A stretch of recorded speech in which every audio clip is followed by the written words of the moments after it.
बसंत की मिठाइयों की दुकान थी। वह काफ़ी अच्छी अच्छी मिठाइयाँ बनाता था, जिसको लेने के लिए दूर दूर से लोग आते थे।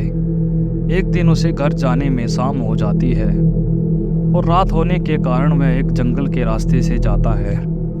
आज तो बहुत देर हो गई, आगे कुछ दिखाई भी नहीं दे रहा। घर में सब इंतजार कर रहे होंगे। चल बसंत, जल्दी जल्दी चल। बसंत चलता गया, उसका रास्ता बंद हो गया। उसको आगे एक बस गुफा दिखाई दे रही थी और उस गुफा में जाने के अलावा बसंत के पास कोई रास्ता नहीं था।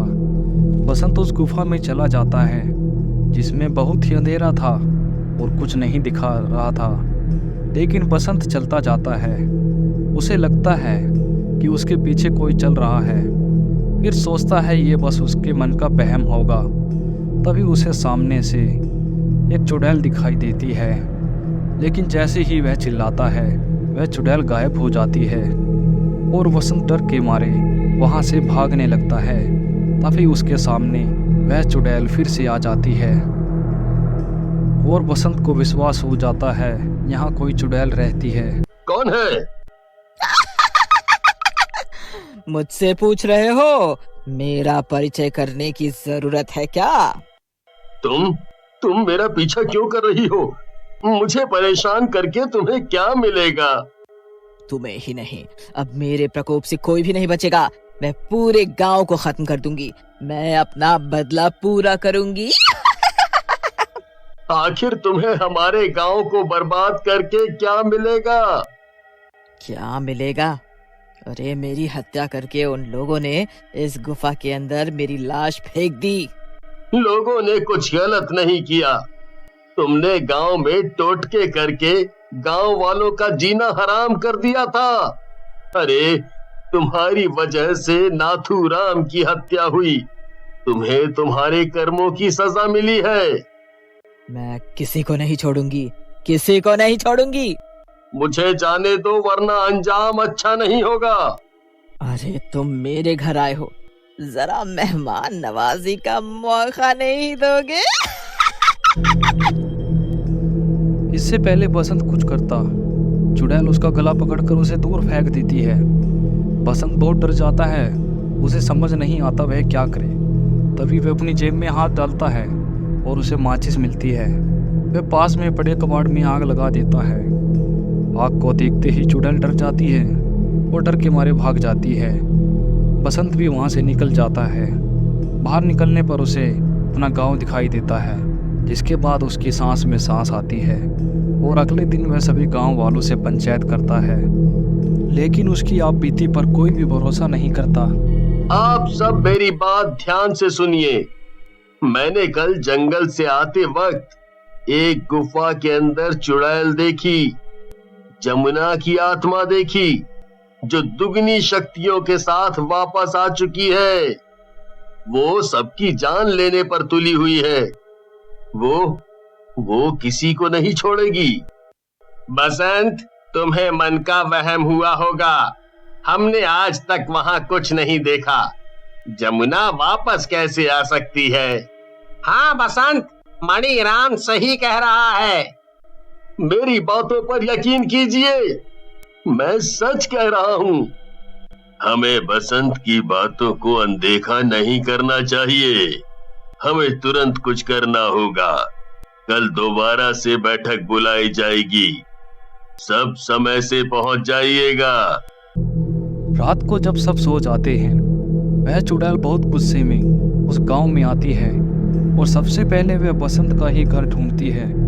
बसंत सारी रात सोया ही नहीं था, वह जग रहा होता है। मुझे कोई खत्म नहीं कर सकता। मैं तुझे नहीं छोड़ूंगी। मैं तुझे अपने गांव का बाल भी बांका नहीं करने दूंगा।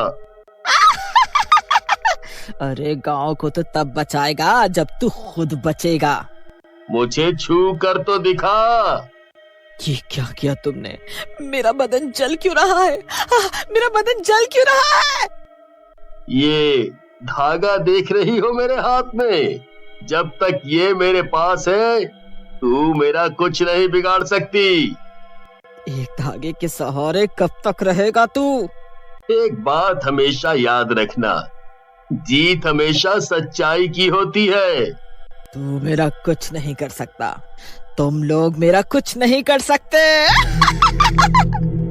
इतना कहकर चुड़ैल वहां से गायब हो जाती है।